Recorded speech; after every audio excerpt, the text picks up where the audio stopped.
We did it. We did it. Awesome. That was all of it. Yay. So A. now that we've watched the whole thing, what are your guys' thoughts?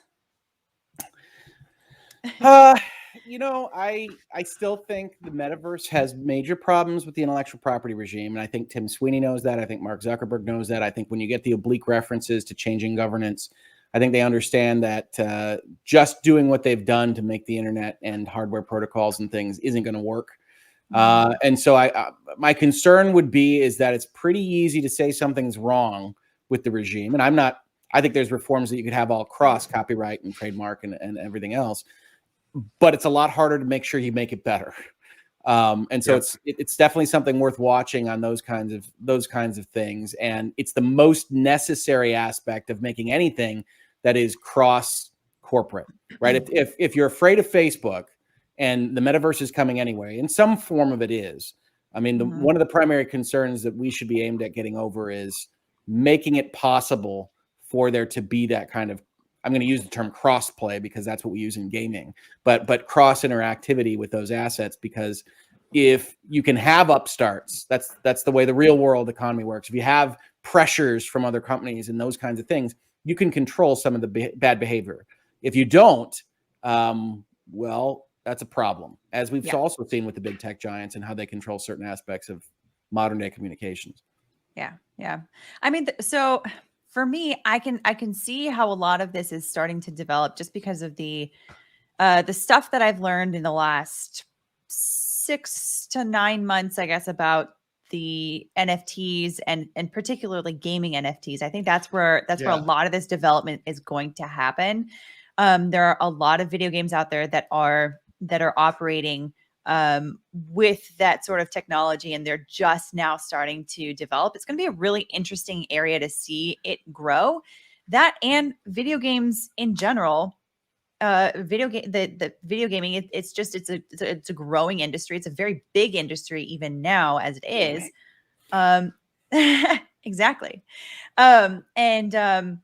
And so I definitely see how those two together mean that there's a high likelihood of that really developing sort of on its own, independently of Facebook or Meta, their version of the metaverse. But it'll be interesting to see how much Facebook tries to sort of build their own platform for people to develop on top of it, not unlike how Apple has their platforms for people to build their apps onto, and so that they market their products through Apple and whatnot. So, that gives them the ability to control the development in a certain respect, I guess. But I can definitely see how, if this whole thing comes out, I mean, there's every utopia has a matching dystopia, right? And like, that's usually like any sort of a dystopian novel or movie or game usually comes from some version of somebody's utopia that somebody has just made one little realistic twist. And then we realize, oh God, now we're here. So looking at this, I feel like Mark Zuckerberg is painting a very utopian sort of picture. And there are so many things here that I see that I worry about. Now, of course, I don't want to be just somebody who's like, a total erudite who's like, no technology anywhere, like lawyers are afraid of technology. Not like that, but I can see how many issues can come up, and this can also become the world of Ready Player One. And look, if somebody said in the chat, if they had focused on gamers and gaming, I think that could have gone a long way for them. If you look at what a lot of the innovative companies are doing in the crypto space, like Gala Games, so the people who made like the Farmville games, like they're coming out with pretty much a Minecraft that's going to be decentralized completely, and like an RPG, it's going to be like RuneScape and Minecraft. That should be very successful. The even stupid games like Axie Infinity, which is like literally cats fighting each other with different skins for your cats. I'm not even kidding you. And this is powering the entire economy of the Philippines right now almost. So, I mean, you've got literally things that have the potential to blow up if you focus on that and you make that your focus and you don't try to overreach, right? And I think that's a fair point. But to Rich's point, I'm very positive about these things. I just do not think they're going to come, under the Facebook banner, under the Meta banner. Yeah. What do you think, Kurt? My concerns are many on both legal and pragmatic, ethical implications, human neurology implications, eyesight implications, psychology implications. There is a lot here that is problematic from a variety of perspectives. In terms of augmented reality, how that causes people to interact with the real world or not see things, or there's liability issues there. To the extent that people are plugging themselves in the system, the ability for them to perceive things or not perceive things in the real world because of the very neural connections they mentioned in the presentation. It's like, yeah, those neural connections are now getting built and will now impact things beyond their own scope.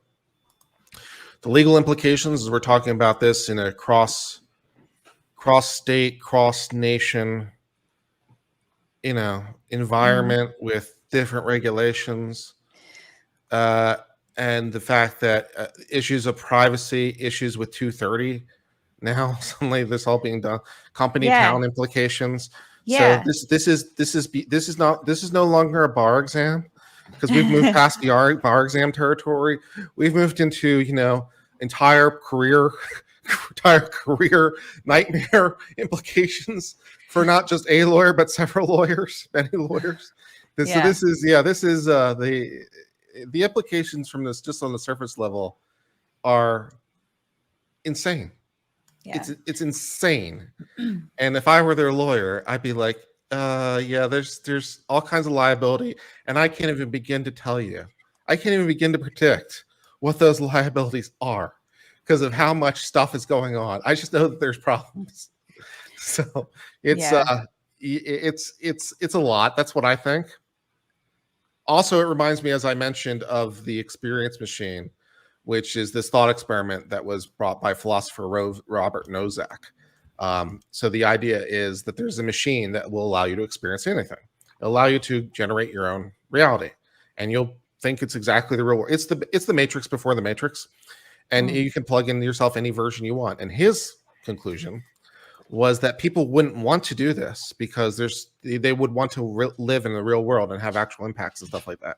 So that's also a aspect that popped in my mind. I guess it's like, well, we're about to see how right Robert Novak was in the end. Yeah. So fun. That's a lot of thoughts.